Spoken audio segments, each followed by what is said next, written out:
बताएंगे सर आज ये धरना? जैसा कि अभी मेवा सिंह जी ने बताया कि अखिल भारतीय कांग्रेस द्वारा पूरे देश के अंदर 10 जनवरी से लेकर 25 फरवरी तक मनरेगा बचाओ अभियान शुरू किया हुआ है। उसी कड़ी में आज जिला कुरुक्षेत्र के कांग्रेस के कार्यकर्ता आज लघु सचिवालय के सामने धरने में बैठे हैं।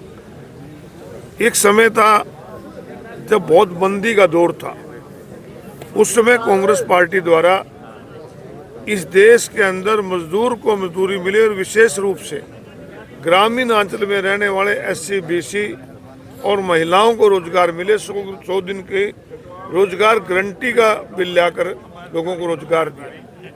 साथ साथ रोजगार की गारंटी के साथ मिनिमम वेजेस की गारंटी भी थी।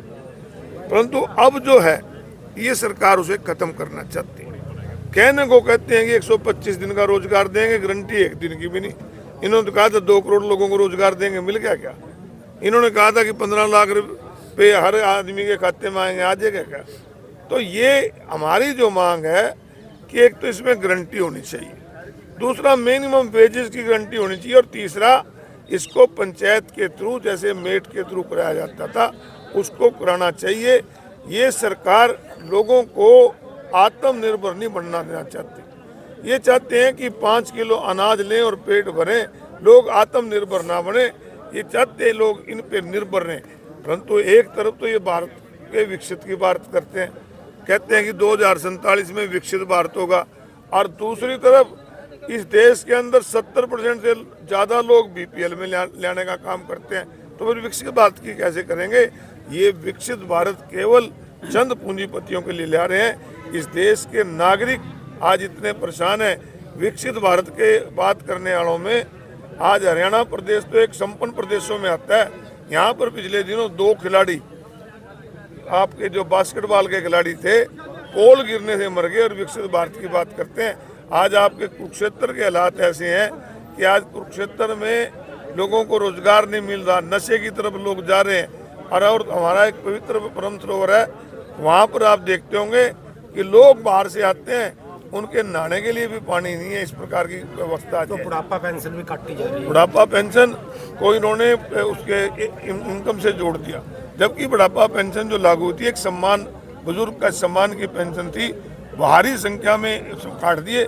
आज तो जो हमारा आंदोलन है मनरेगा का है, हम आने वाले दिनों में बुजुर्गों को सम्मान मिले, बुजुर्गों की पेंशन दोबारा बहाल हो, इसके लिए भी आंदोलन करेंगे। क्योंकि बुजुर्ग हमारे हैं जो आज अपना गुजारा नहीं कर पा रहे, आज वो जिन पर निर्भर थे, लोगों को रहना पड़ रहा है उनको।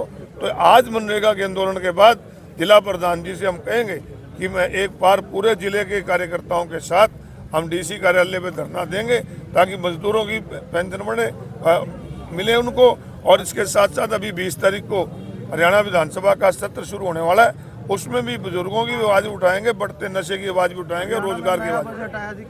हरियाणा में तो बजट आया नहीं, केंद्र का बजट आया, उसमें हरियाणा का नाम ही नहीं है। तो आप पूरा पढ़ के देख लेना, आपने सुना होगा। जो लोग सुन रहे थे उनसे पूछना कि हरियाणा का नाम तक भी नहीं लिया उन्होंने। तो ये प्रदर्शन पूरे हरियाणा में कल काफी हंगामा हुआ, राहुल गांधी जी को बोलने नहीं दिया गया। प्रजातंत्र का हनन करने का काम कर रहे हैं। राहुल गांधी जी गवर्नर जो राष्ट्रपति का अभिभाषण था उस पे चर्चा में भाग ले रहे थे, और जैसे आपने टीवी पे देखा होगा, जैसे ही राहुल गांधी जी खड़े होते थे, देश का गृह मंत्री और देश का होम मिनिस्टर खड़े हो जाते थे। ये नहीं चाहते थे जो इनके समय कारनामे हुए, जो चीन की सेना हमारे देश में घुस गई, उसमें जनता के सामने उजागर करें, इसलिए नेता प्रतिपक्ष को रोका गया।